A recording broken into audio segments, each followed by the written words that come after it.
নেই কার্যক্রম, নেই জনবল, নেই রক্ষণাবেক্ষণের ব্যবস্থা। নির্মাণ কাজ নিয়েও রয়েছে নানা অনিয়ম ও দুর্নীতির অভিযোগ। ভোলায় প্রায় 5 কোটি টাকা ব্যয়ে নির্মিত মৎস্য অবতরণ কেন্দ্র মৎস্য বিভাগের জন্য যেন গলার কাঁটা। জেলেদের উন্নয়ন ও আধুনিক মৎস্য ব্যবস্থাপনার লক্ষ্যে নির্মিত এই স্থাপনা পড়ে আছে প্রায় অকেজো অবস্থায়। বিস্তারিত ভোলা প্রতিনিধি আদিল হোসেন তপুর পাঠানো রিপোর্টে ছবি তুলেছেন খোকন দেবনাথ। মেঘনার তীর ঘেঁষে গড়ে উঠেছে আধুনিক মৎস্য অবতরণ কেন্দ্র। ভোলার ভবানীপুর গ্রামে মৎস্য অধিদপ্তরের sustainable coastal and marine fisheries প্রকল্পের আওতায় নির্মিত এই ভবনটির নির্মাণ ব্যয় প্রায় 5.5 কোটি টাকা। তবে স্থানীয়দের অভিযোগ, চুক্তি অনুযায়ী জেনারেটর, মিনি হিমাগার, বরফ সংরক্ষণ ও প্যাকেজিং সুবিধাসহ বিভিন্ন যন্ত্রপাতি সরবরাহের কথা থাকলেও তার কিছুই নেই স্থাপনায়। যাতায়াতের সমস্যা এবং কি ওখানে কোনো বরফ কল নাই, কোনো কোলেস্টর করার কথা কোলেস্টরও নাই। ওখানে মানুষের ব্যবসা করবো কীভাবে?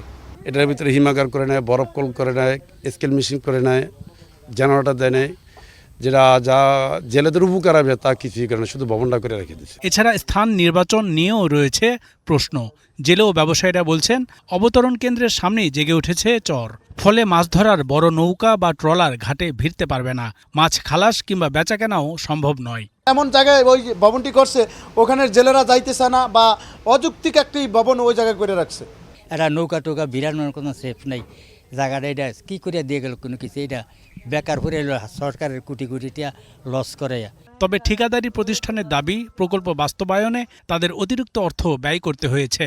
যে পিজেড কনসালটেন্ট এরা এসে এইটাকে সিলেক্ট করছে এবং ওই অনুযায়ী আমাদেরকে সাইট বুঝাইয়ে দিচ্ছে। আমরা আসলে ভাই অসহায়, 10টা কাজ নিতে কি ধরনের খরচ দেয় তো বোঝেন। তো আমরা করতে পারলাম 5টা এবং 5টারও রিভাইজ জমা দিচ্ছি, সেখানেও আমাদেরকে তারা রিভাইজটাকে অনুমোদন না দিয়া চলে গেল। চলতি বছরের মার্চে ভবনগুলো স্থানীয় মৎস্য বিভাগের কাছে হস্তান্তর করা হলেও এগুলোর পরিচালনা ও রক্ষণাবেক্ষণ নিয়ে স্পষ্ট কোনো পরিকল্পনা নেই। আমি এখানে আসছি 6 থেকে 7 মাস।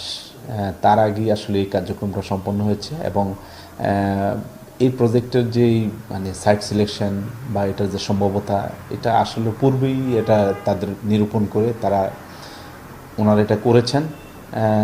আর হলো এটার যে তাছাড়া এটার এখনো কোনো জনবলও কিন্তু আমাদের নাই। মৎস্য বিভাগ সূত্র জানা যায়, বিশ্বব্যাংকের অর্থায়নে ভোলা সদর উপজেলার ভবানীপুর এবং লালমোহন উপজেলার বুড়িরদোন এলাকায় 2টি মৎস্য অবতরণ কেন্দ্র নির্মাণ করা হয়েছে।